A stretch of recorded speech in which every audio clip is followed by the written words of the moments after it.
real solid man of rock and roll, Little Richard and Monto Sally.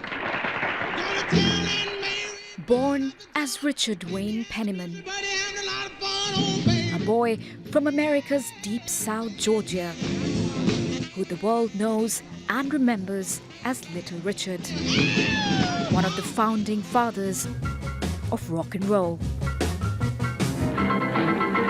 His flamboyant style of playing the piano and distinctive stage presence was a fine blend of his gospel roots and the blues to create something electric. Little Richard exploded onto the scene with his first hit single in 1955, Tutti-Frutti, whose lyrics were considered so racy that it had to be censored. It sold 1 million copies over the year and has been described as the one record that changed the world of music in the US. It was a time when black and white Americans were segregated. But Little Richard's music broke that racial divide, both on the dance floor and on the Billboard charts. He sold more than 30 million records worldwide and influenced a generation of musicians from the Beatles to David Bowie, Elvis Presley,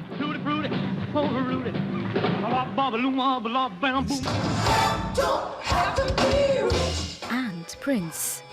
He even formed a band with Jimi Hendrix, but later fired him for being late for a bus. At times in his life, his lifestyle seemed to him to be at odds with his faith. He went on to study theology, selling Bibles and producing gospel music. But he would keep returning to the world he knew well, reinventing and relaunching his career. In the 1970s, he vanished from the scene for more than a decade, but returned with a smash hit and an entry into the Rock and Roll Hall of Fame in 1986.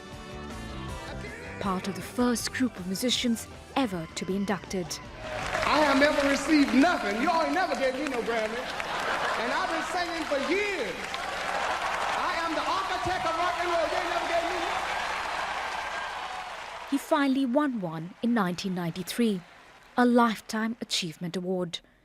In 2013, Little Richard announced his retirement. Hello. Rock and roll is alive forever. Love you.